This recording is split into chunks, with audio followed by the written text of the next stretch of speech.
Hello, hello, hello. Britt, good evening. Good to see you. I am setting up technical details here for a moment. All good. Hi, Gary, Astrid, Wendy. Yes, I know I'm joining a bit later for people in the US, Canada, the Western Hemisphere. So yes, trusting that you will receive what is needed, and also this will be recorded. You can access it elsewhere after this. So if you would like that information, please send me a message. I can send you those details. Thank you. My favorite color. So welcome, however and wherever you're joining me from. I'm super excited about this event. Rochelle, yay. Glad you're here. If there's anybody new joining from anywhere in the world, if you care to say hello, I did promote this in some other formats, so I'll be excited to connect with anybody who, may be joining from other areas of the internet. So I want to click and see who this is. Not to call you out, but Lisa, we have like the same shirt, so on your profile pic, I just happened to notice that. Yeah, and Astrid, I'm glad to see you. Interestingly, you crossed my mind in the past 24, 48 hours as I was just, because I'm scheduling things in my live streams, and yeah, you came to mind because I hadn't seen you as frequently as I had before. There's nothing wrong with that, of course. It was just a noticing. So glad to see you. Hi, Wendy. We've got both of our wonderful Wendy's here. At least two, maybe more will join. Oh, nice. A new granddaughter. Beautiful. So if you are new to me, if you're new on just to me at all, just a brief introduction, which you can read and find out more about me everywhere. My name is pretty unique, so pop it in and you'll find me. And also here in Insight Timer, please give me a follow here if you don't already. Please give a donation if you feel called. And we'll go into a bit more of dynamics around even donations as we're going to be talking about money. So if it feels like a place that would be appropriate to give a donation, great. If it's somewhere else and something else, great. But that will actually directly come into what we're doing here today. So yes, I also have a group here in Insight Timer, Natalie's Healing Circle, over 500 members, so we can stay connected in there, and you can look at my meditations here on the app. Please review them, share them, and also, what about that? There was something else about my just that you can see my profile and read more about me. There's a link in my profile if you want to know more. So that's that. 15-week-old baby, how adorable. I want to put my phone on Do Not Disturb here. So those of you that follow me, yeah, you know me, you know my journey, my stories, because I do share my life experience. One really cool distinction, I read about this the other day. about vulnerability, right? Because vulnerability is a thing now, which is amazing. It needs to be a thing and gets to be a thing. And also, you know, it can be our superpower. Brene Brown has kind of been the champion of vulnerability. But there was something, because then there's also been some ideas about like sharing vulnerably without the best intentions, or, you know, for attention, for drama, or something like that, right? And I want to be very mindful that when I share about my personal life, that it is from a place of, with a mind of like, how can somebody relate to it, identify it, what's a lesson, how can it help or be inspiring or relatable to others. And one thing I heard was,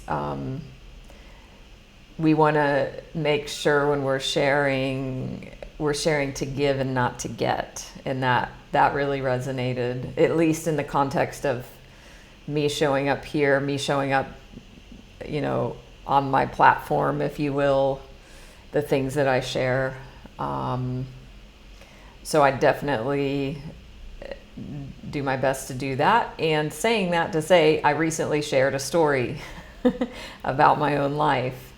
And if you do follow me in various platforms in the internet, you may have seen my post that I wrote called "It's Not About the Money." So that coming around to, that was my Gemini long-winded way to come to, yes, the story that I want to reiterate that some of you may know. So thank you, Jay. Glad to see you. And here we go. I just want to click on my other live stream that's happening. Yes, which I'm super excited that that's also going on. But yeah, so why am I doing this? So the original, you know, when I schedule my live streams, I do it intuitively. I do it once a month. I have topics that I do lives on. That just have unfolded and happened. And so I had scheduled a different one today, and then after our live stream the other day, I don't know, I got an intuitive hit, just that like, wow, I really want to share about this money topic. And I don't want to wait. It felt like I needed to do it, not need, but there was a sort of an urgency to want to do that ASAP. So hence me updating the topic of this as well. Ooh, the universe brought you here tonight. I would love to hear the details, if you care to share how that occurred. And I mean, I feel God, source, universe brings us all here now together in this moment. But to go back to what's happening here. So today what we're going to do is talk about money, relationship with money, energy of money, abundance, scarcity, lack. And then we're going to look at things that block us from the flow of money, and then like what we can do about it. And I'm actually doing this. So I'm doing what I'm going to share with you. I'm doing right now myself. So you'll leave this space with an action plan if you choose to take the opportunity from source, God, universe, that if you've been stuck in a old money story, if you've been in lack, and if you want to own up to that in the comments, you can do that. I definitely, I still have issues around that myself, and also I'm moving through them. But yeah, has anybody here struggled with money stories, beliefs, scarcity, baggage, just having a shit energy in general around the topic of money. And if this is you, then today is going to be a wonderful invitation for you. If your mission, if you choose to accept it. Right. So there will be an offering and you can choose. Do you want to try something different that has been proven to work, not just with one person? Or do you want to stay where you are and not do anything? If things are working for you, great, then maybe you don't want to change anything. But if your money relationship is not working for you and you're not willing to do anything about it, then I would invite you to stop, to at least notice that, to be like, okay, there's things I can do, actual like tangible things. I'm not doing them. So what is that saying about me and where I'm at? And then you might actually catch yourself next time you're complaining about something about money to be like, oh yeah, I'm here stuck in the old stories, and how long do I want to stay this way? Do I want to take some actions? I've been stuck off and on for a long time. And sometimes that's a cosmic shift that comes in, like grace. Grace is, the religious definition would be like unwarranted favor. I like to think of grace as kind of like an unpredictable, mysterious gift, meaning that it doesn't make sense, it doesn't follow a timeline, just sometimes grace comes in and pops in with miracles and amazement. And I had a gift of grace recently around my money story. So, hi Sammy, glad to see you. And Britt has struggled. Deb, hi Deb, Jesse. Yeah, our whole current human story wants to heal this wound. I love that idea, and I totally am with you on that one. So, we'll dive in a bit right now to where does all this come from, not for the purpose to blame where it comes from, which we know you guys likely won't be surprised. Childhood, which is where all things come from. But if you haven't considered this stuff before, it can be really illuminating. And if you have, you can revisit these ideas again with the theme of, isn't this interesting? Our parents, our caregivers, also were children that were also given and grew up with programs and limiting beliefs and money stories as well. So it's not about, putting the focus on them, but just what are the stories? Why are they there? Where did they come from? So then what can we do about it? So how many of you grew up with negative money stories? And if you did, do you care to share like what you made up about that as a kid?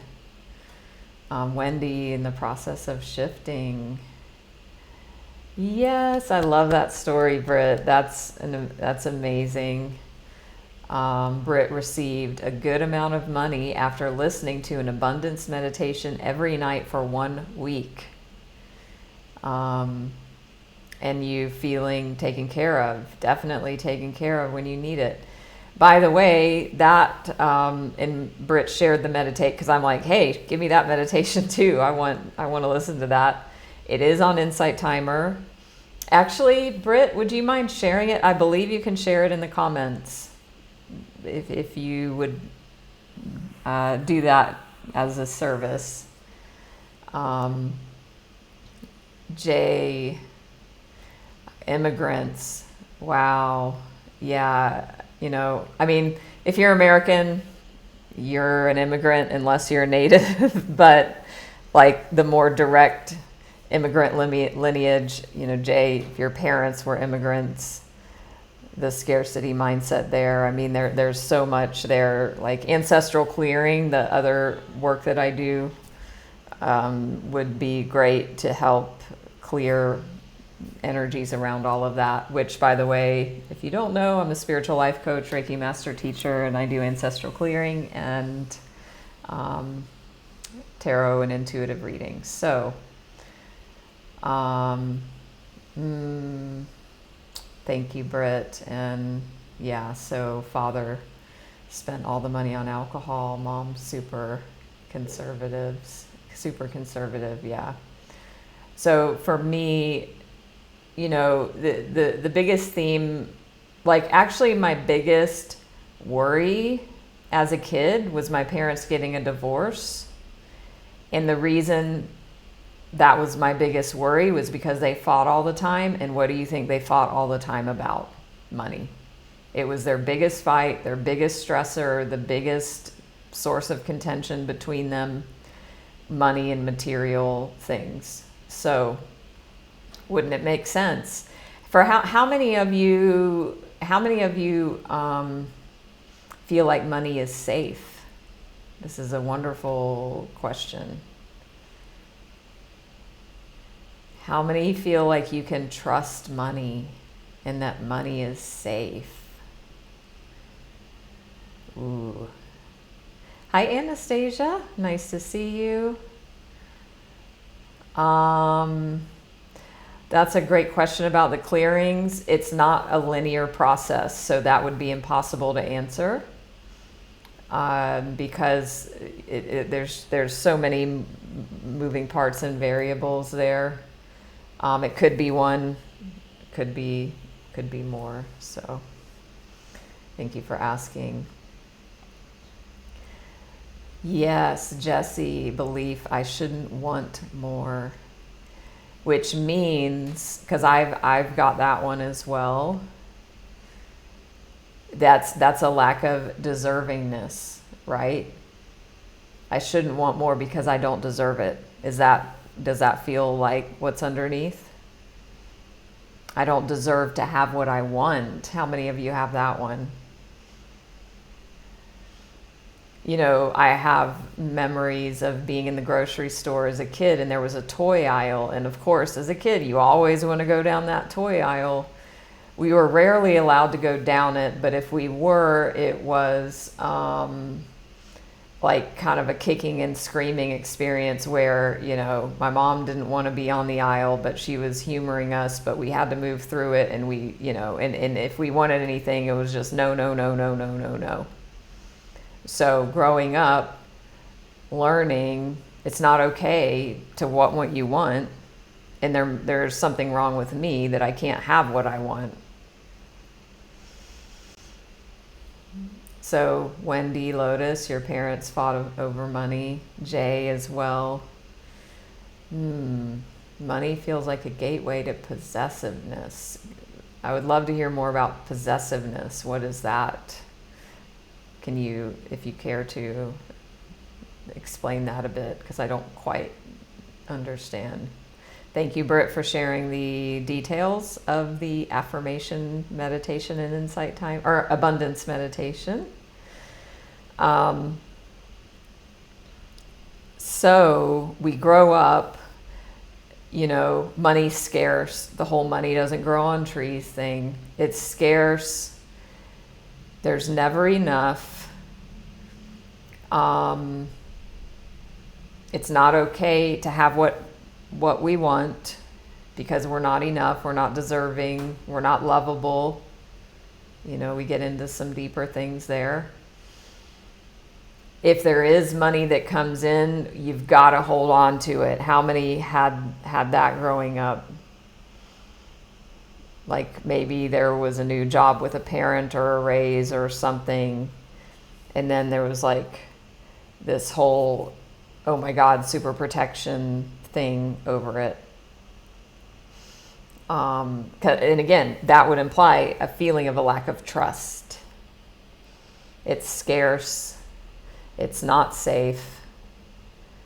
So if you don't feel safe and you have all this, like, it's like a push-pull energy.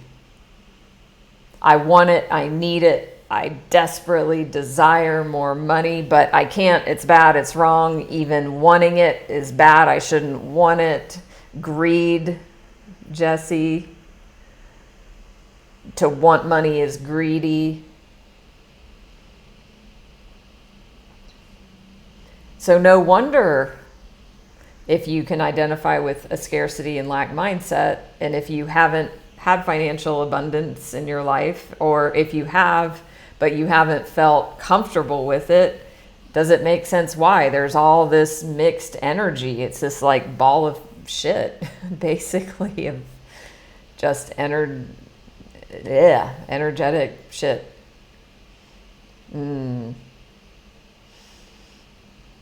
Yeah, so some people will be on one side or another. Some people get money and then they spend it and give it away. Some people, when they get it, they hoard it and they hold on to it. Yes, so coming into the moderate middle, which if anybody's an addict, alcoholic in here, which I am in recovery from that, addiction is the classic, like, extremes. Like, there is an extreme happening. So if you have a background of any sort of addiction, you're naturally going to have a harder time of being in balance as well. Doesn't mean if you have a hard time being balanced, it means you're an addict. No. But for those of you, I know there are some of you in here that are in recovery, that, you know, that will likely be a theme. So yeah, finding a balance. Wendy as well. Wendy did have financial abundance and then everything changed. So interesting. One thing about that, and I'm reading a book right now by Gay Hendricks called The Big Leap, which is really powerful. And it talks about having an upper limit problem and how when we up level our lives, the self-sabotage comes in to try and push us back down into the safe zone, the familiar zone. So I would wonder, Wendy, if was the financial abundance something newer and uncomfortable that when everything changed, could it have been a form of sabotage? This book even talks about health problems being like a subconscious way that, you know, even if you stub your toe, which I have a toenail injury right now, so I'm like, okay, you know, where am I sabotaging myself? Yeah. So Anastasia bringing in feeling a lack around actual money, but also just in general. That's a great point. So one resource, if you haven't read it, I'm reading it now, but oh my gosh, it's an amazing book, The Big Leap, Gay Hendricks. But the two resources we're going to use today with the money blocks and shifting all of this are two books that I did mention in my recent post called It's Not About the Money. One book is called How to Solve All Your Money Problems Forever. I've mentioned it here before. I've probably mentioned it to some of you individually. How to Solve Your Money Problem, All Your Money Problems Forever. And the other one, Get Rich Lucky Bitch. So what I have done in my own reading of these books and incorporating, actually doing what the books say, I've come up with these three pieces that are from those books, and I'm doing them every day. So how many of you can relate to getting a self-help book and then not reading it or not finishing it? Who has never done that? That would be a better question. I think most everybody has. Thank you, DM, for putting that in the comments. Thank you so much. Welcome. So yeah, so this How to Solve All Your Money Problems Forever, I bought it like a year ago. I read up to a certain chapter and then I put the book down. I wonder if that's a self-sabotage. So one very interesting principle from this book is It says we are addicted to money. And me coming from a background of addiction, I'm very comfortable and familiar with the energy and the concept of addiction. But that's actually the chapter where I read through part of it and then I just put the book down on my phone. But that we are addicted to money. How many of you can relate to that? How many of you, like some of you, even some things that you've said, could be looked at as like addictive tendencies towards money.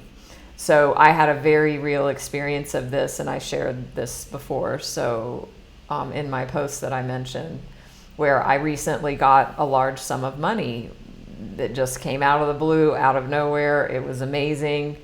And, right after I receive it, I went through this experience because it was a surprise of like taking it in. And then just once I received it, like the immediate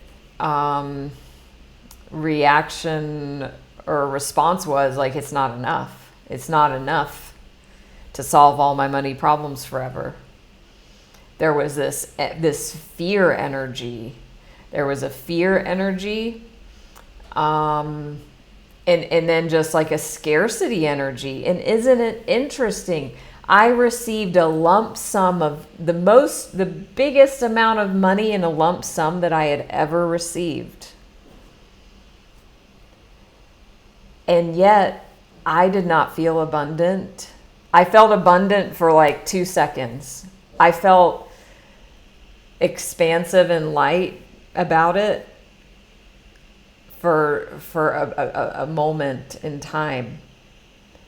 And then on the back of it came just this overwhelming fear and scarcity and addictive energy of like, it's not enough.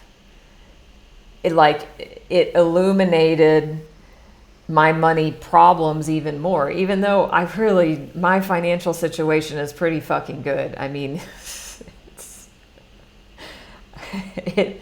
it's quite good. So, but this is when I had the biggest gift from receiving the money was not the money itself, but the gift of the actual experience to see how this all happened, to where I saw money is not going to fix this problem. Have any of you really like internalized that? Have you? It sounds so simple. But this was such a simple yet such a core belief and such a gift and a miracle to receive a sum of money that my logical mind would say, wow, this is a great amount of money. I'm going to be able to pay off my debt and have money left and blah, blah, blah. You would think that would solve the money fears and the scarcity and the lack feelings. Oh, no. It made it worse. But then to be able to see the gift that it's like this money, an amount of money from the outside coming in is not going to solve this. How many of you are still stuck on the idea that if only you had X amount of money, more money, a better job, that then your money problems would go away, or your money fears? And you might not even be aware of it, because I wasn't even really conscious of that, but that was my belief until it wasn't. Yeah. So it's great to even see that, because it sounds like, duh, it's so simple. But, it's like it's like if you have a drug, alcoholic or alcohol, drugs, whatever, and you're an alcoholic, and like whatever, you can't get your alcohol, and then your mind just can't think of anything else but getting your hands on that bottle and getting it in and then all your problems are going to go away and you're going to feel better. And then you get it, you drink it down, you feel good for a second, and then more. I need more. It's not enough. It actually triggers a craving for more. Yes. So I had that deeply with this experience with the money. So this book says, the How to Solve All Your Money Problems Forever book talks about that we have this addiction to money. We need to shift the energy. The addiction to money creates a wall of resistance that actually pushes money away from us. So money is only energy. Yes, it's paper, whatever, but actually money is energy. It is, and there is a flow of it. There's a flow of money energy. It's an energy, and when we are addicted to it, that need, that clinging, that attachment, that fear, all the baggage, all the beliefs actually pushes money away. So this How to Solve All Your Money Problems Forever book, it talks about law of attraction, in that, we are using a repellent force when we're addicted to money and in that scarcity mindset and feeling. So we're repelling it. So we need to counteract that with energies that attract the flow of the energy of money and money. So I'm going to share what it's called the two-pronged method that the book talks about. I'm going to share that. But I'm wanting to share this lucky bitch. Okay, I'm going to share that one first because it fits better. So the book Get Rich Lucky Bitch has many tools and things in it and ideas. But the one that I surprised myself that I was willing to do this, right? So as I said earlier, how many of you have bought a self-help book and never even read it? Or how many of you have bought a self-help book and you read all the practices and the exercises and you read the whole book and you don't pick up your pen and do a damn thing of whatever it says to do? I can also raise my hand to that. So, after having this money gift come to me, and I just happened, through synchronicity in the universe, happened to get this Get Rich Lucky Bitch book, and realizing that money it's not about the money. Actually, I had a revelation while reading it that it wasn't about the money, but I'm like, Natalie, what if you give this a chance to work? So for you all, like, how many of you, I want to buy this book, How to Solve All Your Money Problems Ever. Oh my God, wouldn't that be amazing? Oh my God, I'm going to get this book. Other people have recommended it. Other people have had all these results from it. And then reading it, but then just being on the sidelines and hoping that just reading through it is going to make something change. But you have to actually do the thing, do what it says. So I found some willingness with this Get Rich Lucky Bitch. Just, again, grace out of nowhere. I was like, okay, I'm going to do this. I'm going to try this. I'm actually going to do it and commit to it. Ooh, commit. So she talks about we've got to declutter our money beliefs. So we went into some of what those were earlier. Decluttering your money beliefs. So those are all of those things we talked about with upbringing and the even the feelings, money is not safe, all of that stuff. So that could be looked at as something that is also repelling money, to have all of that, in our energy field, in our subconscious mind.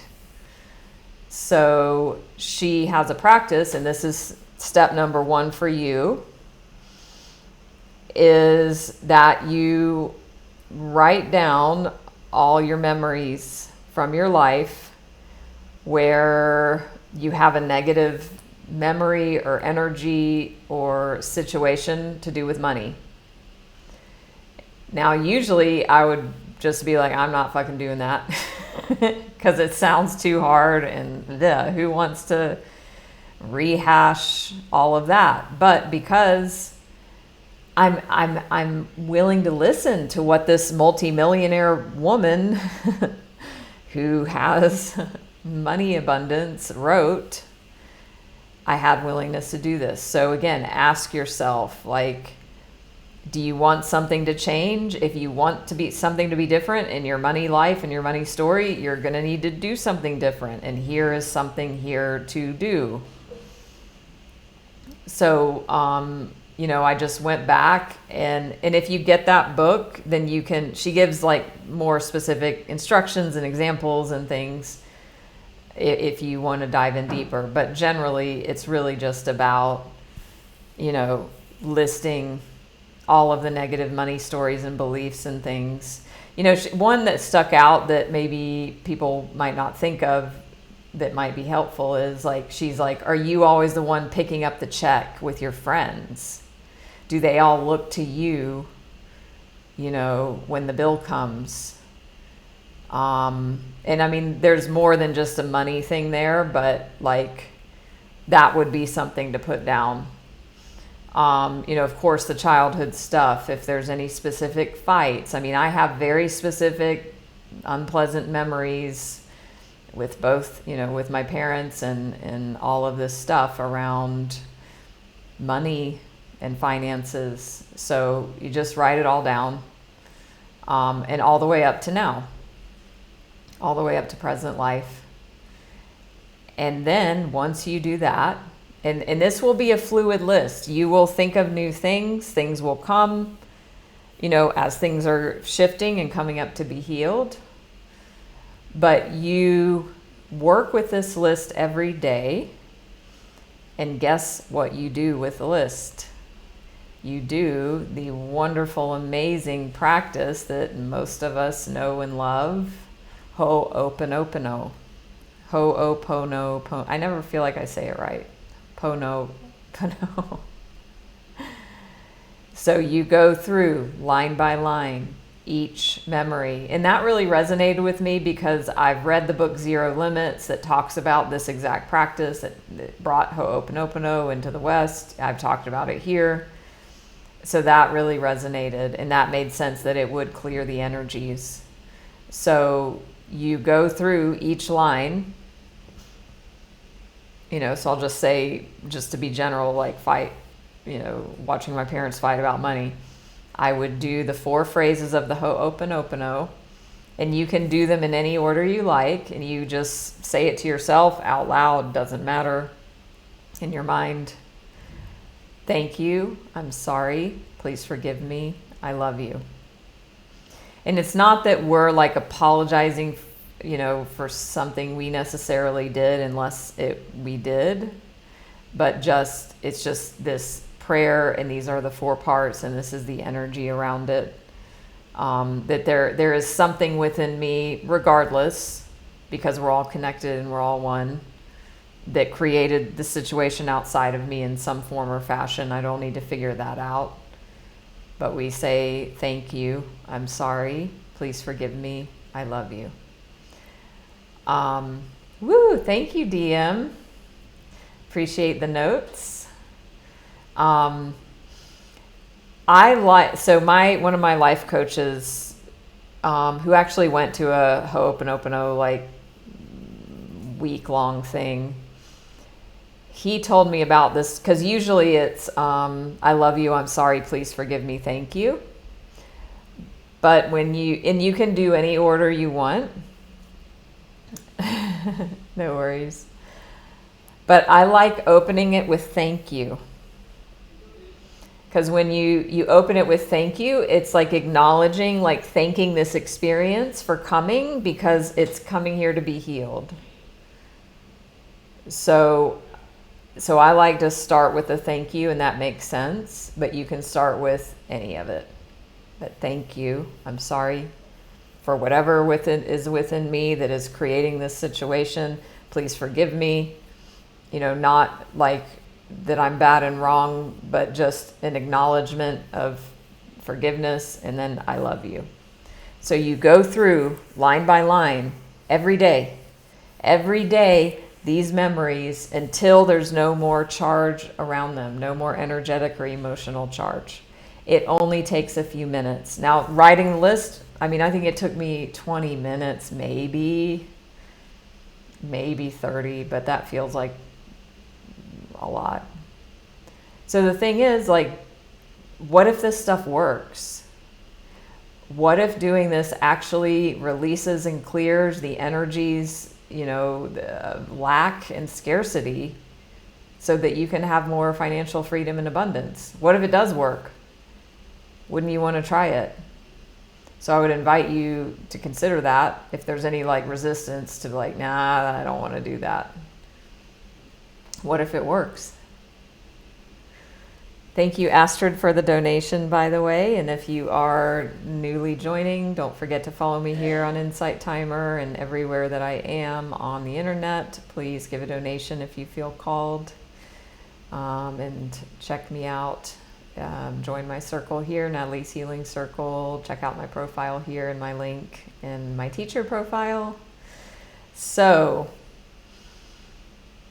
that's step one. Good night. And you can catch this replay elsewhere. You can catch the replay if you need to go to sleep and you can't stay for the whole thing, so don't worry. Great. So everyone clear on step one? Decluttering our old money stories and money beliefs. Those that all of those hold energy, negative energies, and it may take a while to clear. And so what's happened, some of them for me have cleared, so when they clear, delete them off the list, and then I've added some more because things came up. But seriously, it takes 5 minutes or so to do that every day once you have the list. Step two, we want to go back to how to solve all your money problems forever. So as I was saying earlier, that idea of the addiction energy, the addiction to money repels it, because that's the nature of addiction. Addiction is about need, and it's about grasping and neediness and not enoughness. And so that energy pushes the thing away. Thank you, Wendy. Lotus, yes. New development in the way that I show up in the world. So thank you for supporting me. So if we look at the addiction to money repels money from flowing to us. So then we want to look at attracting money to us. And then we're going to do, oh man. Oh yes, the two-pronged method. So the how to solve your money problems talks about the two-pronged method. So we're going to heal the addiction energy that resists, and we're going to heal and bring more in of the attraction energy. Okay, so how do you think we can attract more of what we want into our lives, regardless of if it's money or not? But we'll just stick to money because that's the topic. So this book gives the practice of affirmations. Now, I'm sure most all of you have been around the block and it's oh, not that again. I was kind of like that when I read the book, and I was oh yeah, affirmations, yeah, sure, I've kind of had them work, but does anyone else have kind of loaded energy around even doing those? Again, I'm coming from a different place where I am in a curiosity mind. So I would invite you to this as well. If you have a part of your mind that's like, ah, fuck affirmations or whatever, think, what if it really does work? What if you were to actually commit to this process 3 months? Now, this whole thing that I'm telling you, I mean, it might take 10 minutes every day. Is it worth doing an experiment for 10 minutes a day, committing to it for, I'm going to do 6 months just for fun. But if you don't want to, I mean, the book says it takes 10 to 30 days to start seeing results. So I would say at least 3 months just to give it a real go. But if there's any part of your mind or your ego that's just like, nah, I know everything, I know that, I don't want to do it, it doesn't work. What if it does? What if there's something here for you? And for me, that skeptical part of my mind about affirmations was always about, I mean, I never followed through. I have never like totally been like, I'm doing exactly what this practice is, whatever it is, 100%, I'm all in. I've never done that. I've like kind of half-assed it or done it for a while and then quit before, you know, I had any big results. So, well, yeah, of course it didn't work because I wasn't fully in and I didn't even fully do it. So, hi Sarah, welcome. So if you have any of that going on, again, here's your invitation. This is proven with results from many, many, many, many, many people.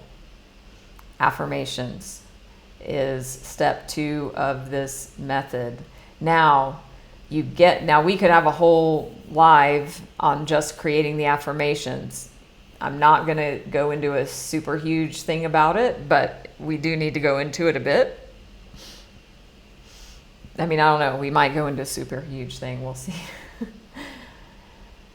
So what the book says is, okay, if you have debt, if you have like really urgent and pressing financial issues, you know, mortgage is overdue or foreclosure, bankruptcy's coming, whatever. Like if you have super urgent needs for money now, you need like put those on a list and be very clear and specific. I owe $5,000 to blank credit card. And you could put like if you have a mortgage or something, you could put that on there. But if you know that we want to look at things that are urgent, like a doctor's bill, maybe it's a third notice or things with that energy. Okay, so write those down. And just be clear, you know, owing blank for the thing. Okay, so that's one part. And then you want to look at, because those are needs, right? And this is not limited to money, as I said, although I'm keeping it really specific to money. But if you like really need new tires for your car and it's like super dangerous and every time you drive it you're like my tires are bald, something like that, or shoes or any sort of a need where that would also fall in that category as well. So it doesn't have to be just a bill, but if there's something that you really need that you haven't gotten yet and is weighing on you, put that on the list too. Then we want to go to wants. It's okay to want things. It's okay to want things. How many of you have a problem hearing that? How many of you does that feel like, ew, I don't like that. That's greedy. That's not spiritual. Which is another big belief that gets in our way as spiritual people. That money isn't spiritual, having money isn't spiritual, being rich isn't spiritual. Anybody else relate to that. And thank you, DM, again for this wonderful recap in the comments of the summary of what I'm saying here. So it's okay to want things. And that's part of the healing. That's part of the energetic healing. You deserve to have and to thrive and to have more than enough. Okay? Hi, Liddy. You can relate to that one. So I want you to play in this exercise like you're a kid, just writing a list to Santa. And if you have that critical voice, just tell it to take a seat for a minute, that you're playing a game, and that you'll get back to that voice if there's any criticism, because it's definitely going to have an opinion. If you're like, yeah, I want a beachfront house in Maui, I want $1 million in my bank account, I want to be CEO of blah blah blah, you know, I want a new Lexus, Tesla, blah blah, whatever it is, Ferrari. I want to go to Japan, I want to go to Europe, all of those things. Is anybody feeling like a bit of discomfort even hearing some of those ideas? Or are you like, hell yes? Thank you, Liddy, DM. So there's a lot to wade through even there. And the book brings you, you know, it coaches you through that. So, and it gives examples. But again, for this context, we're not diving deep into that. Maybe I'll do another live or a workshop or something on that specifically. But you basically want to have your list of needs, like urgency things, and then you want to have your list of heart's desires. And so after you have your list of your wants, you want to go back through each one. And you want to think about, is this something I really want? Do I really want this? Because some of it's going to be societal and cultural. Like I should want, you know, the big house on the golf course, but you don't really want it. That's somebody else's dream. So this is where it gets a little, you know, deeper. But you go through each one on the list and really consider, do you really want this? And if it is a money goal, or if it, like some of you might be like, I want to make $1 million a year or whatever, or maybe you say 50,000 a year, you know, you want to play with that number. You don't want to short yourself out of scarcity. You want to dream big. You want to dream big. You might have health goals. I have a health goal on mine, or affirmation on mine. So you want to go through each of those, and you, like, again, the book guides you more specifically, but you go through and you know, you can't keep them all, right? So you go through the process of vetting that list of wants. And then you've got these two lists. Now, depending on how many things you have on the need list, I mean, that might be your list that you start with. But the goal is that you have from 1 to 10 things you want that you're going to change into affirmations. So if you have 5 things on your need list, then you get 5 from your want list, whatever. So you turn each of these into an affirmation. And it's very specific how you word it. I'm going to type it in the comments. Thank you, DM, for helping. I'm going to just do this. And this, actually, the one I'm going to type up is one that I'm using. And I'm going to say it too, but I'm just typing it first. So he says, you want to choose your own affirmation. You don't want to pick from a list, but if you need ideas, there's ideas in the back of the book. This one, when I saw it, I knew, I'm like, oh my God, I want that so bad. So if you feel that, use it. So here it is. So this is the format you use. And this is one of the ones. I, Natalie, have solved all my money problems forever. How amazing does that feel? What, like, oh my God, like, is that even fathomable? Like, for me, from the scarcity mindset, that just seems like an impossible dream. But what if it was possible? What if it was possible to solve all your money problems forever? Oh my God, it just feels so good, doesn't it? So you can plug in whatever it is, and you start with I and then your name, and it can be whatever name, nickname, whatever you identify with as your name, whatever you're most comfortable with.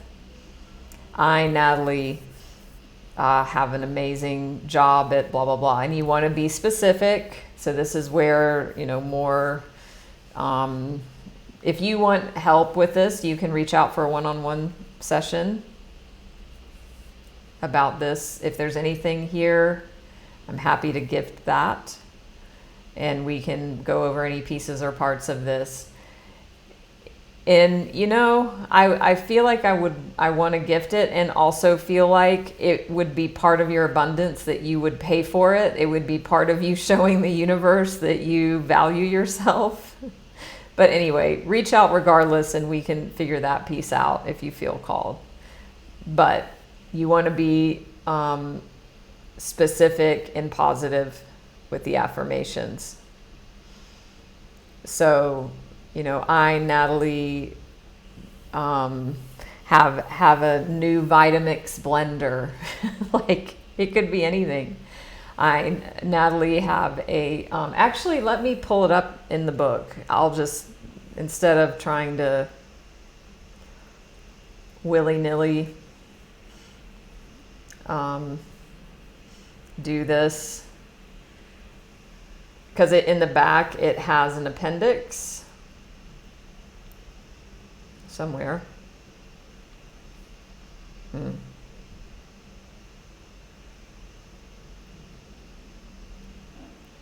Here, yep. So I'm just going to give some, sample affirmations. I, Natalie, have $1 million bank balance. I, Natalie, experience money coming into my life every day. I, Natalie, create money quickly and easily. I, Natalie, am free of my addiction to money. I, Natalie, earn $500,000 per year. So that could be some money ones. Then there's some possessions ones if you want something. I, Natalie, own a new red Lexus LS. See how specific these are. A red Lexus LS, not just a new sports car.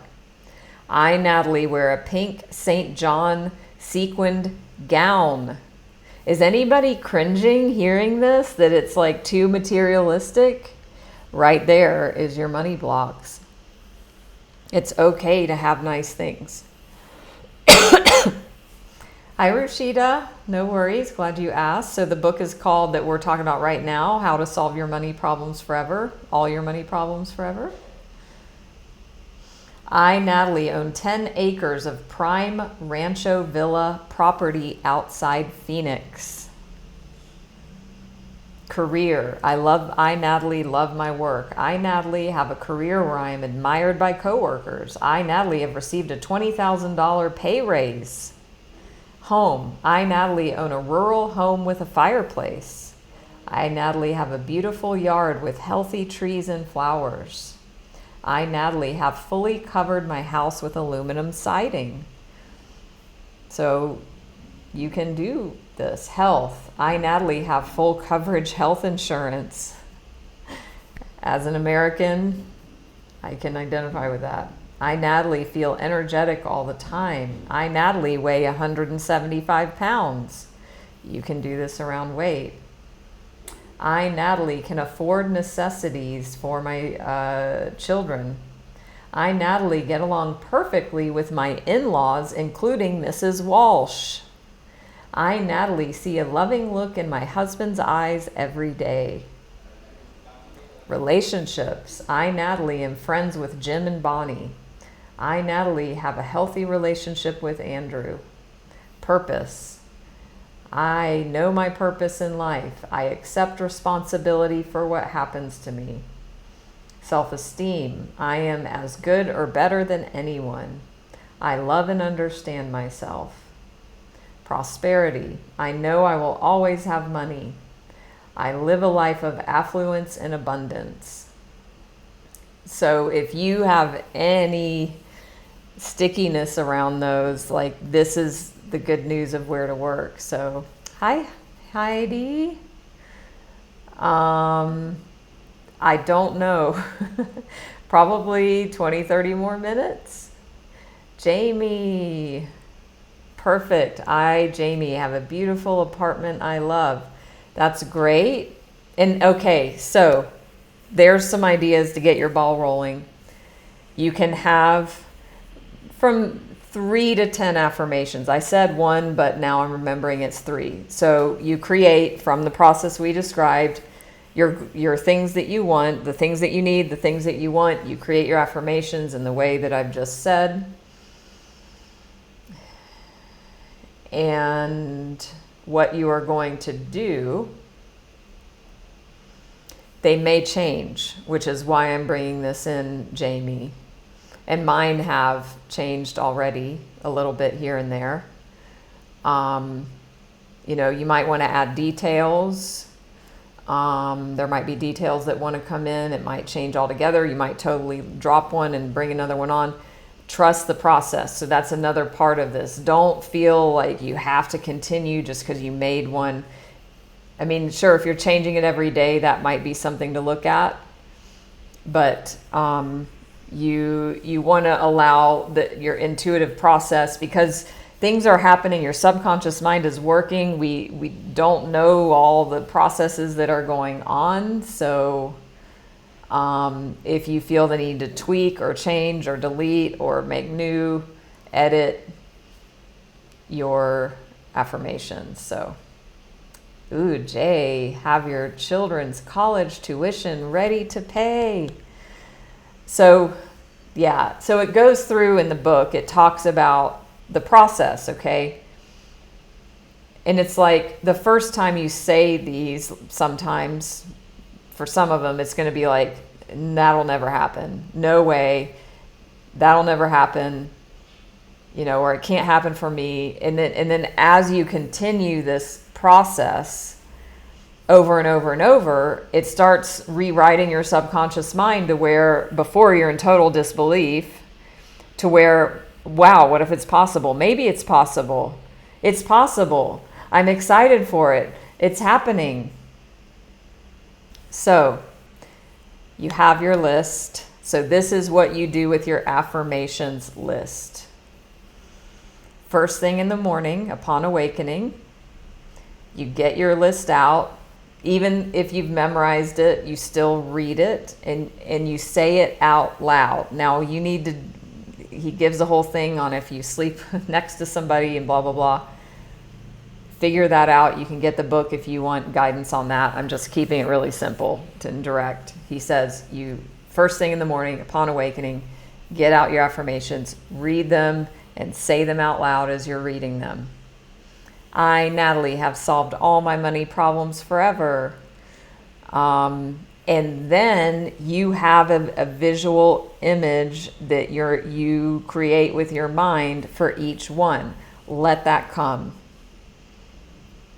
Just let it, and you know, likely you've heard all of these sorts of guidances before.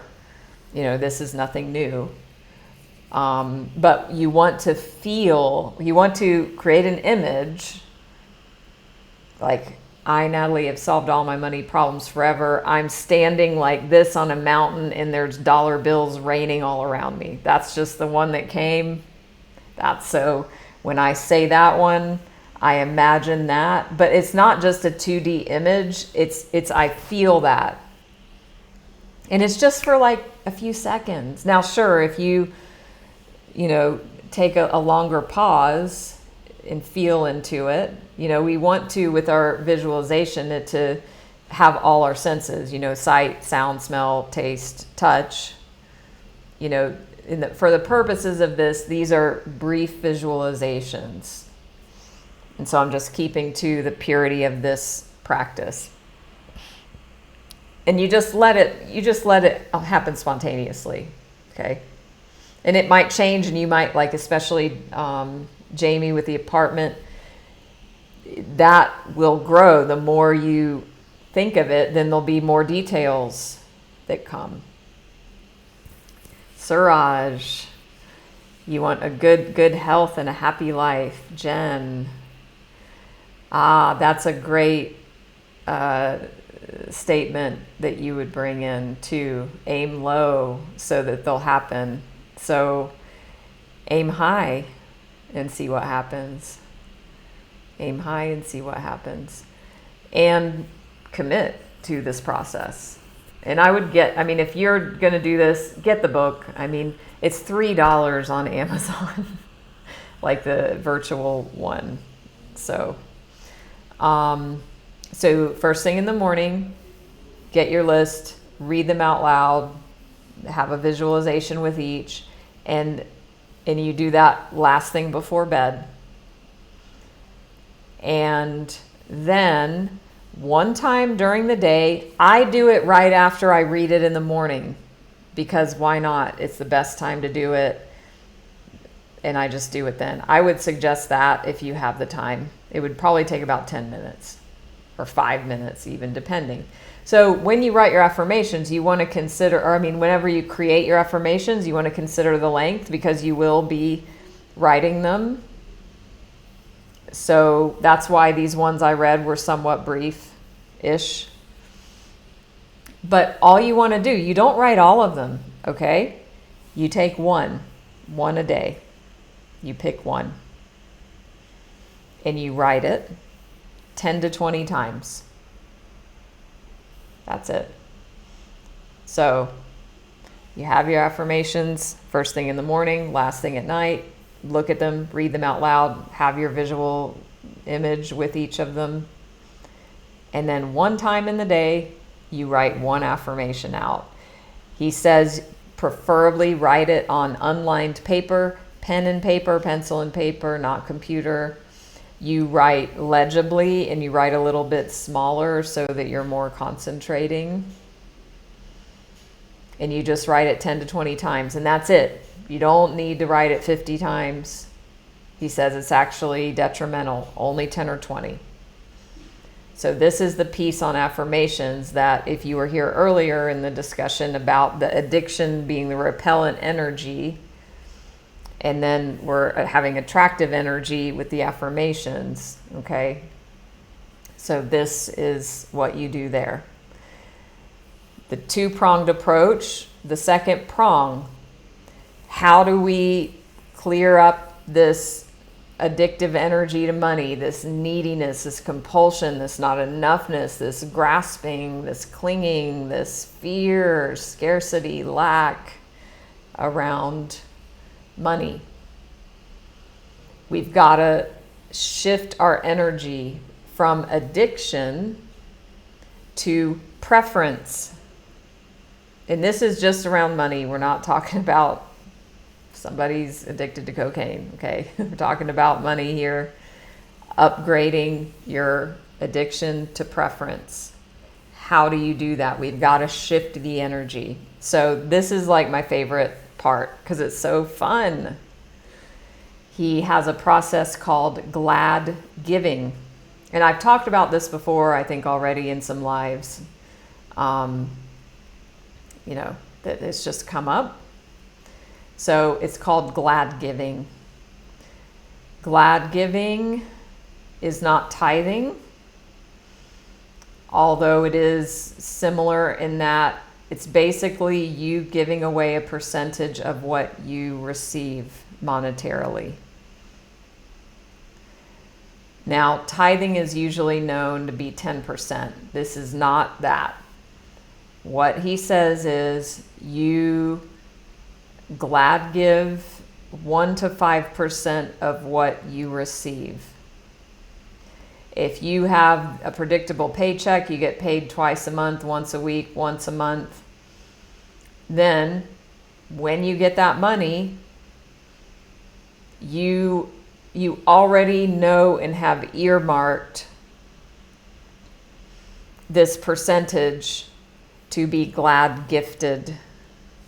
And who all was here and heard the amazing story about me glad giving money from that big sum of money I got to the workers in the cafe? Like, that's an example of glad giving. If you weren't there, I'm not going to tell the story, but if you were, that's what it is. Wendy, I think Rochelle was there. I know a number of you were likely here. So now the beauty of this is, if you're like, I'm too broke and I don't have any money, or I don't have enough money, you're not giving from a deficiency. You're only giving when you receive. So if that's your paycheck, if you make, so in the percentage is 1 to 5%. If you make $4,000 a month, that's $40. Now, why do we want to do this? He says because it helps us to start breaking the addiction to money that we've got to grasp and cling to every dollar or whatever it is. That we're changing our habit to, when we receive, there's an outflow, and it's a very it's not burdensome. 1%. It's not 10. Not even 10. You can do 5. You can do 1 to 5%. You can start with 1. So he gives an example, and I've said this before. If you're homeless and you get $1 that somebody gives you because you're begging for money on the street, you give a penny away. So even the homeless person can do this. So it's accessible to everyone. And if you have a story that you can't even afford 1%, then you really need to do this, because this is, the exact thing that's going to heal the problem. 1 to 5%. Glad giving. Yeah. So Siraj, I'm not going to go into that topic because we've already covered affirmations and kind of dug into it. But yeah, I talked about that earlier, about people having baggage around affirmations. So yeah, that's totally common. And what if it does work? And we don't know. We can't quantify the people that are saying it doesn't work. How long did they try it? I mean, there's just too many variables. So what if it does work? What if you're sitting here hearing this because it's going to work for you? And if you would just give it a chance and commit to doing it, that it's actually going to work. What if that would be amazing? And it's possible.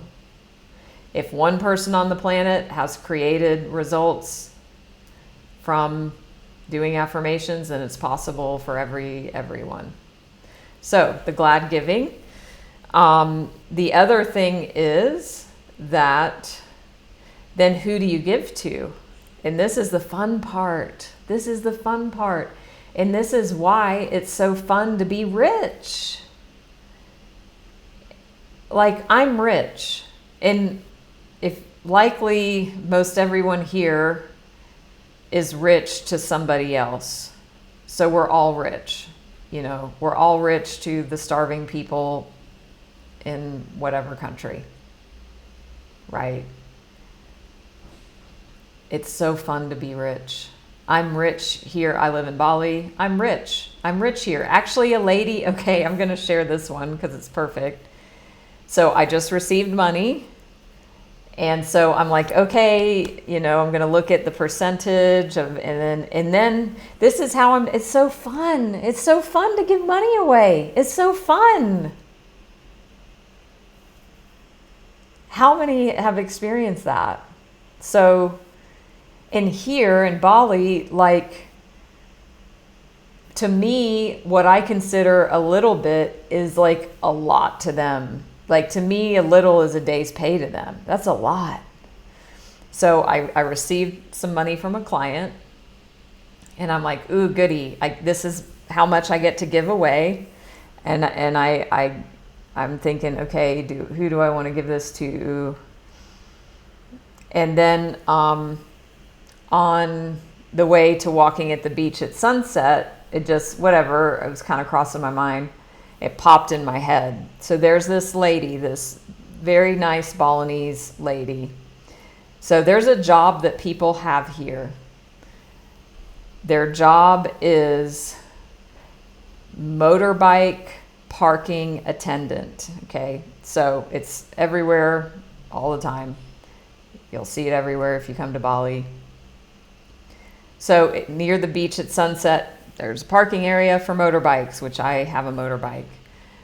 So you go and you park and you pay. You pay like nothing. You pay like 10 cents in dollars. I mean, or 20 cents. I don't know. It's very, very low.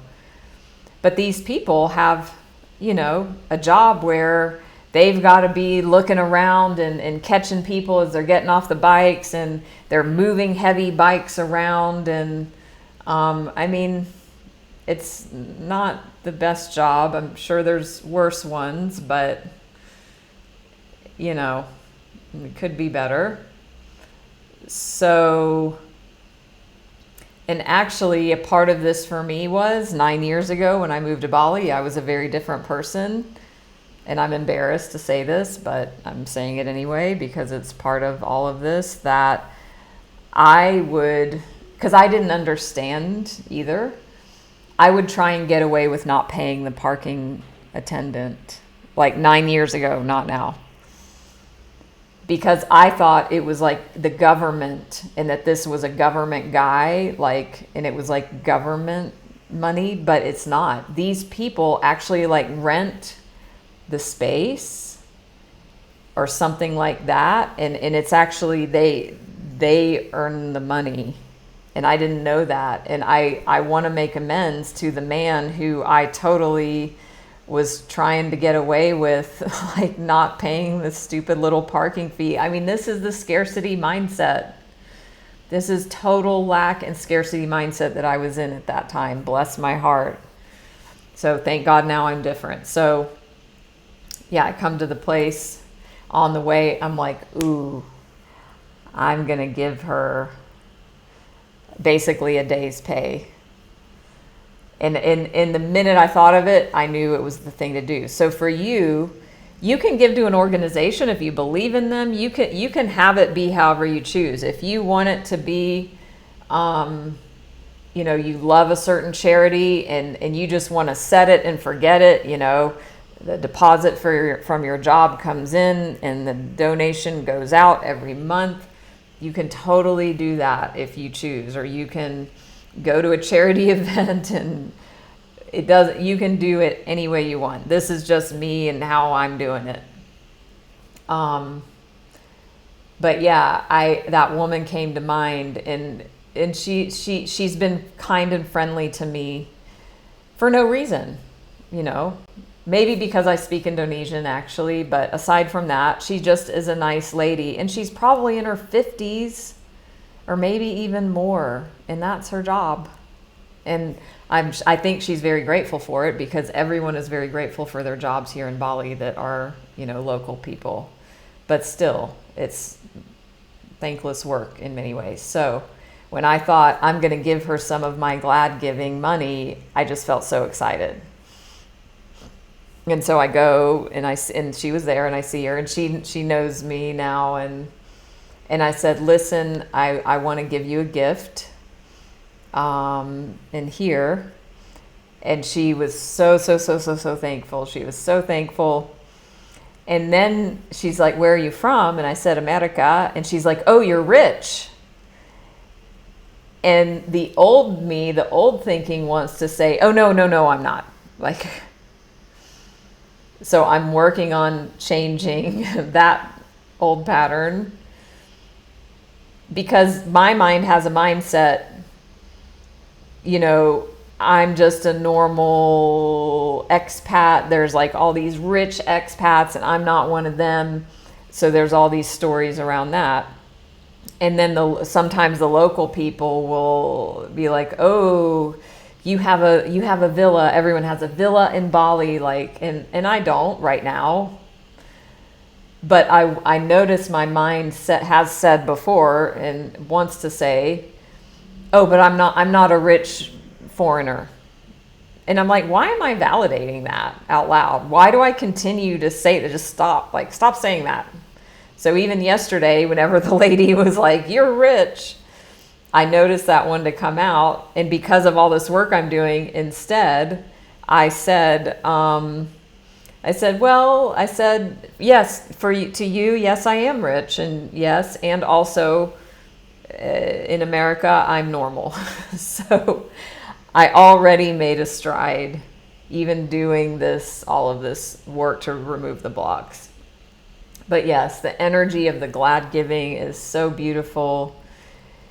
And many of you heard my story where I gave to the whole cafe workers and all of that, and just how beautiful that is. You know, when we are rich, or even not, like even the homeless person, to give 1 penny out of their dollar they received on the street. It's the energy. Money is a flow. There needs to be an in and an out. So when we glad give, it starts releasing this addiction.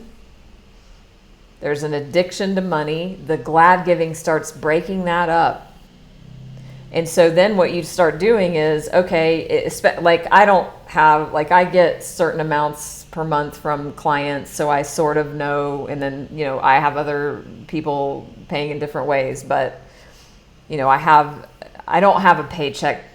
I'm not an employee of anybody, right? But if you are, or if you're not, but it's easier if you are, that you're just like, okay, when I get my paycheck, I know that this glad giving money is going out. So it's not about, it's this deficiency. And it's 1 to 5%. Like I said, even if you make $5,000 a month, if you make $10,000 a month, that's only $100 glad giving, 1%. It's a doable amount for everyone. And what you'll notice is more abundance will start coming in, and it will start releasing that addictive hold. So this is the two-pronged method with the additional decluttering your money story practice from the Get Rich Lucky Bitch book. So thank you, Heidi, for joining. We had some other comments come in. Wonderful, Wendy. And Deb, this is so powerful. Thank you for sharing that you didn't realize you had negative beliefs about money until listening to this talk. Like, that's amazing. Like this can change your life. For you to see that you had negative beliefs, because they were there already. You were operating with them without the awareness. It's like a fish swimming in water that doesn't know it's in water because it's never been pulled out of the water until it is. And then it's like, oh my gosh, what's this lack of water? Put me back in the water that I didn't know existed until I was removed. It's the same with these limiting beliefs and stories that it's like you don't even know you're there. And then once you do, it's this whole illumination that can be life-changing. So I'm so glad. So, I mean, this whole talk was worth it just to hear you say that. And I assume others have gotten benefit as well. So yes, the 3 steps to, and Siraj as well. Wonderful, wonderful to hear. So this idea just came right now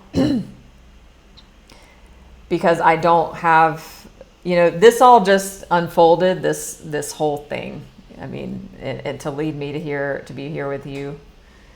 But would it be helpful for me to create like a 1-page or 1 to 3 pages of like breaking the summary of this down? And I would encourage you to buy the books, yes. And also, I mean, would it be helpful for you to kind of ground into these tools today to have that? If so, send me a message on Insight Timer, or join my group, Natalie's Healing Circle, or comment wherever you see this video, so that I can gauge interest in that and create that. It won't take long, and you can have that resource. But the 2 books were Get Rich Lucky Bitch and Get Rid of All, or How to Solve All Your Money Problems Forever. So, great. Has this been helpful? And Deb, Siraj, obviously know that it has. And if so, share your takeaway. What's the biggest aha? What's the biggest thing that you're going to take from this that's been helpful, that's opened up for you? Oh yeah, and thank you, Deb, for the donation. By the way, if you were here at the beginning when I was talking about giving the donations, if you feel called as part of your, I mean, it might not be an official glad giving because you want to wait until you get your next your next influx of money, but still you can glad give through here if you want, if it feels light and good. And that's another thing with the glad giving. Go with your first impulse that feels light and expansive of who and what to give to. And what usually happens is, because this happens a lot. It's changing, but it's still there, where it's like, ooh, I want to give this much money to this person. Immediately my mind is like, nope, too much and you can't do it. Okay. So that is going to happen for a while, until you get into this routine, and you're going to pull that energy and those thoughts and beliefs apart.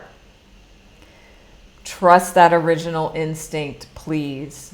If you have an impulse to give, say a homeless person's on the street and you walk by and you have this impulse and you have a $10 bill in your pocket, and that's your first impulse and it feels good, and then a second later you're like, oh no, that's too much, and maybe I have $1, and then you look and you give $1. No, go with your original impulse, because that is from above, and follow that, honor that. And so too, if you feel called to donate in this space as part of the flow of abundance for you, great. If not, that's fine too. And please follow me if you don't already, here and everywhere. No, Wendy, it wasn't Michael Singer. It was Conversations with God that has that story that I've told before. So Jay, the person who wrote the book, is Victor Bach. I think it's, just B-O-C. I'm looking on my phone. So my favorite coach, which you've heard me talk about, the ultimate coach, Steve Hardison, he recommends this book. He is a multimillionaire. He's amazing. So that's where I first heard of this. And also another coach, because I'm also a spiritual life coach, if you don't know. But yeah, it's highly recommended. It might be BOCK, but I can't see it on my screen. So anyway, Wendy with an I.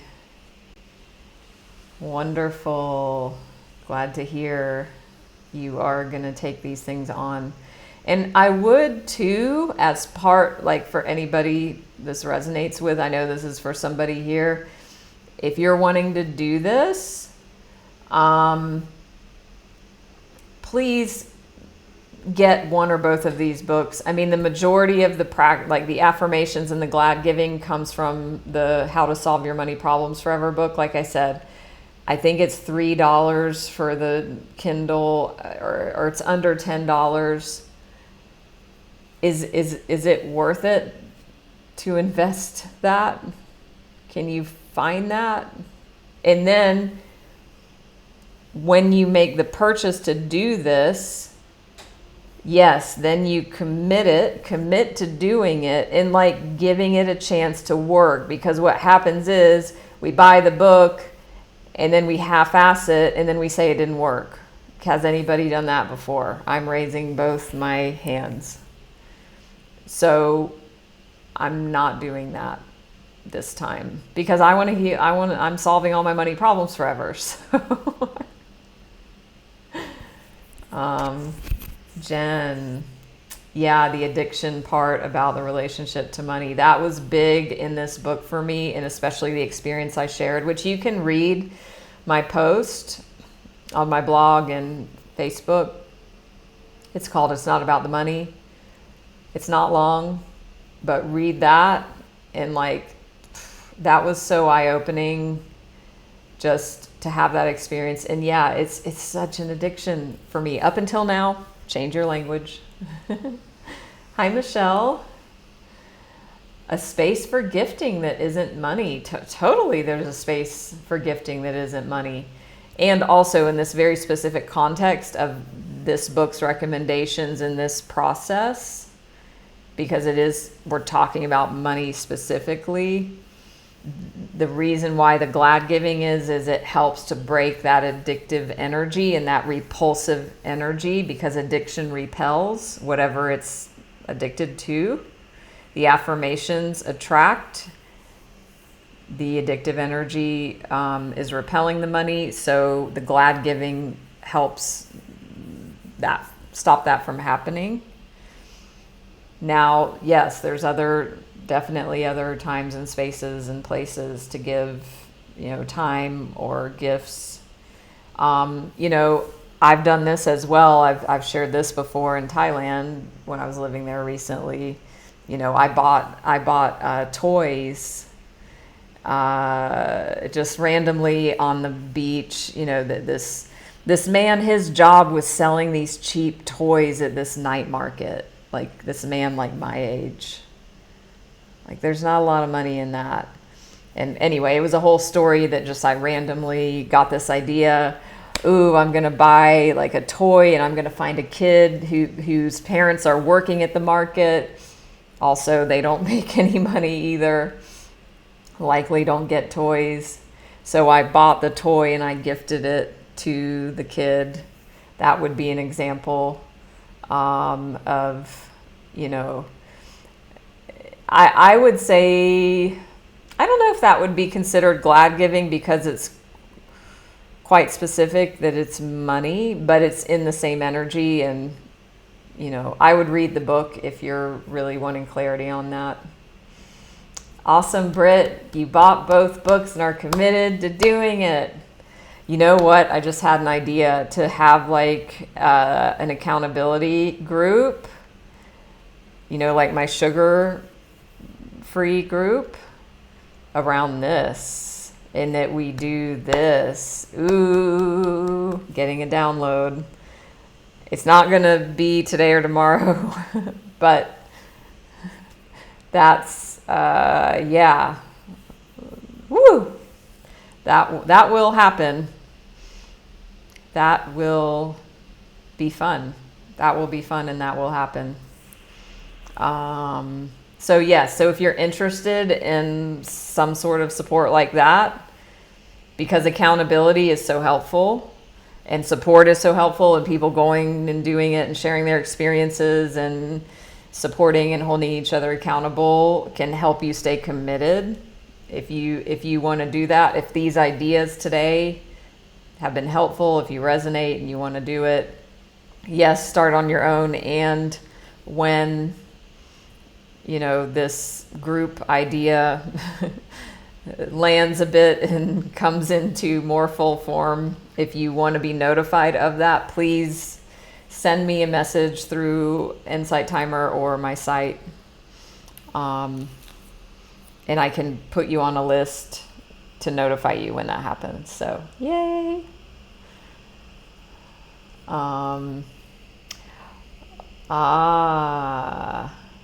Jay, what a very compelling and powerful example about selling your art, gifting it, or selling it for too little.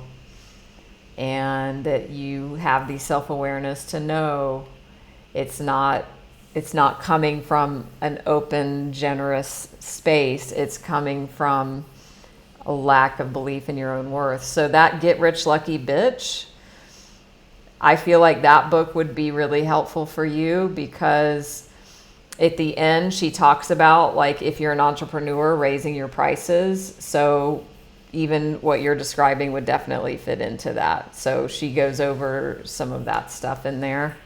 I would definitely recommend that. And also, if you get it, don't do the thing that we've all done up until now of either just reading it and not doing the practices, or half-assing them and not committing. Yeah, Deb, that would be great. Well, have you been here before? If you have, I apologize. But I have this very powerful story. Okay, that was my assumption, but yeah, first time. Yay.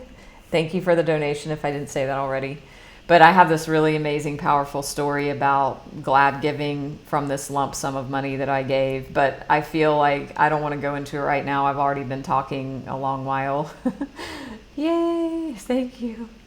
I want to actually record that story and put it up as a video, because it's just a powerful story that way I could be like, hey, you can hear the story here, instead of waiting for me to tell it in a live whenever it might come up. But yes, it's such an inspiring story of glad giving. Yeah, and it's similar to me giving to the lady, the motorbike parking lady, but also on a bigger scale. So thank you, Wendy.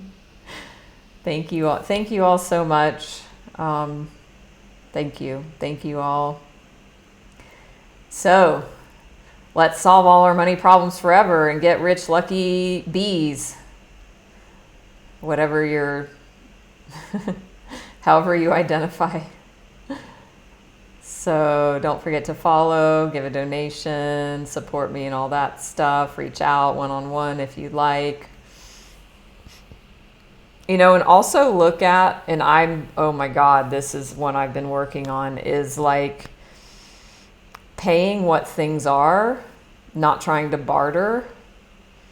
I don't know why that wants to come in last minute, but somebody here, or maybe more than one person, you know, either you need to stop bartering for your services. Maybe you're trading services with somebody instead of just charging your fee.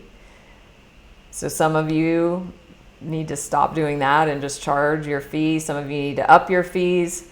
Some of you need to stop putting so much energy into finding bargains and deals and the best deal, and taking weeks and months to get this exact perfect thing, because it's the energy in which you're doing that's the problem, and that's that addictive energy. So look at where you can pay full price. And this Get Rich Lucky Bitch talks about all of these sorts of things as well. So definitely for somebody there. Yeah, and Deb, you're not the only one. So, I'm lucky that I live in Bali where the currency is worth a lot less than the currency I live in, which is the US dollar. Like even last night, and this is a funny little story, but to do with motorbikes again, I was getting gas. We call it petrol here.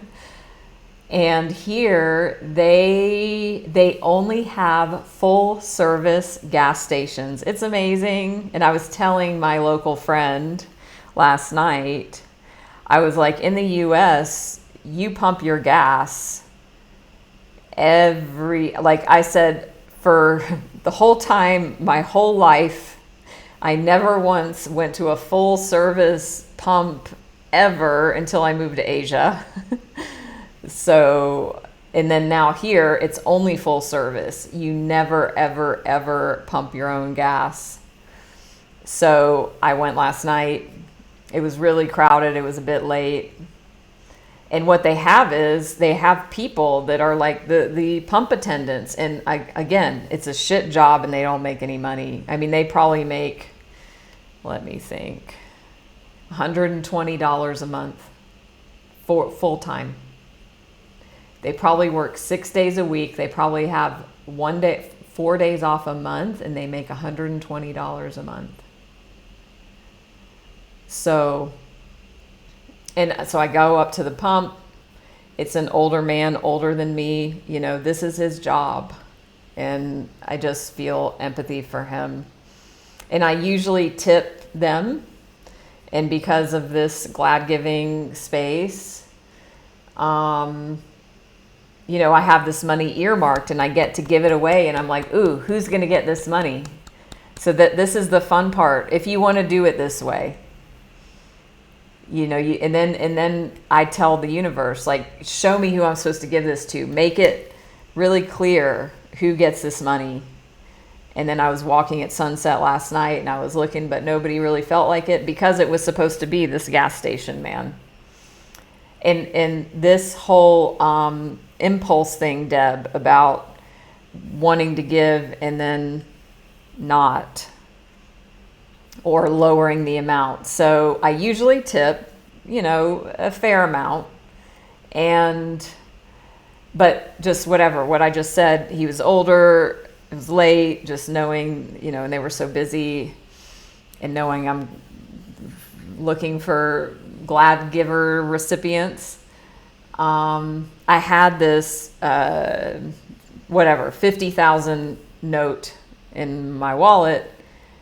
And my first impulse was to give him like the low tip amount, which is my usual amount, which is fine because most people don't tip at all. So I'm not saying, like, I'm not diminishing that my tip wasn't good enough, but I just had this impulse like, ooh, I'm going to give him a huge, like a half a day's pay tip here.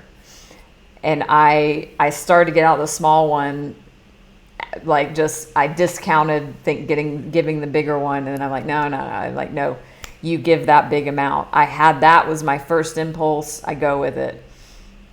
And so I gave him that bigger tip. His face, he was like confused. And he's like, and I said, gratis, like free, like gift. And he's like, oh, thank you. I mean, it was just, yeah, worth it. So anyway, thanks, Heidi. Jay, interesting thought about you've never felt comfortable bartering because you're uncomfortable charging what you're worth. Yeah, there's some things to dig into there. I feel like we could dig deeper in conversation. There's some things to further illuminate in there, but I love that you can see that. So yeah, interesting.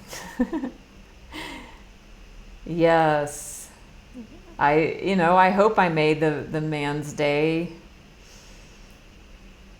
anyway, I could go on. I'm going to not go into that train of thought just because I need to go. But thank you, thank you, thank you. See you again very soon, in a few days. And let me know how it's going. Join my group, Natalie's Healing Circle. Post question, comment in there. Reach out one-on-one. All that good stuff. Much love. Blessings. Look forward to seeing what you create when you do these removing of these money blocks and doing this and committing to this. Just do it. Me too. Thank you all. Thank you all so much. See you again soon. Bye bye.